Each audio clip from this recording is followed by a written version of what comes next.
I somehow felt like when I met Prince here that day, that somehow my future was decided for me. This is what it looks like when you take someone with a deep fascination for history If he was in the will, what the hell has he been doing the last few years? You know? Yeah, I'm serious. and combine it with the lucky chance of finding a 200-year-old tombstone with the same last name printed on the stone as her grandmother. And I just didn't know who he was. Vana Carmona's fascination took her down a rabbit hole, chronicling the life of a man named Prince, an enslaved black man brought to a farm by the wealthy McLellan family who had a shipping business in Portland and family in Gorham, where Prince is allegedly buried. We say allegedly as the history and record keeping for black people in Maine and around the country is spotty at best, Carmona says. The only part of his personality that we may ever uncover is his signature and the inscription on his tombstone. Prince drove the team to draw them. He ran away and enlisted on Captain Manley's privateer and was discharged in Boston, came back, was freed, given 10 acres of land and a pension. Died 1829, over 100 years old. His wives, Dinah, died 1800, and Chloe, 1827.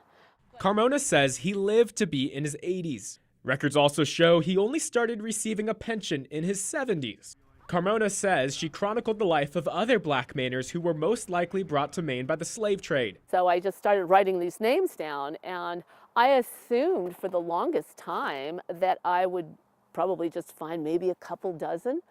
I didn't realize I would get almost 2,000. She formed the Atlantic Black Box Project, where racial equity advocate and founder of the company, It Is Time, Dustin Ward, is a member.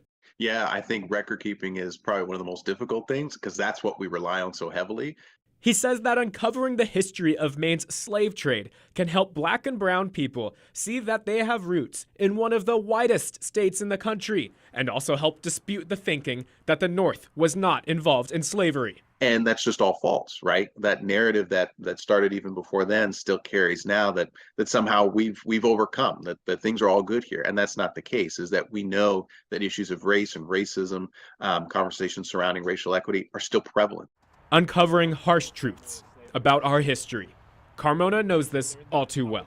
How do you feel knowing that you come from a family of slave owners? It's been hard. I really had, I guess I had wanted to believe that that sort of narrative that, you know, we were all so great and we were all so wonderful, and that was promoted by everybody and the family and all that kind of stuff. So it was a real shock. The harsh truth that her ancestors owned Prince. I'm glad I know what I know now. Her family history to this day as the McLellan's family home now situated on the campus of USM Gorham, the former home of slave owners, is now a classroom for education and human development. Oh, I think so much, sadly, I think the racism persists. All you gotta do is go open the paper. Sometimes you wonder, how far have we come? Or have we come very far at all? Now, the story of Prince took place almost 250 years ago. Now, if you're sitting at home, it may be easy for you to sit there and wonder that this story's so long ago, what does this have any relevance to do with today?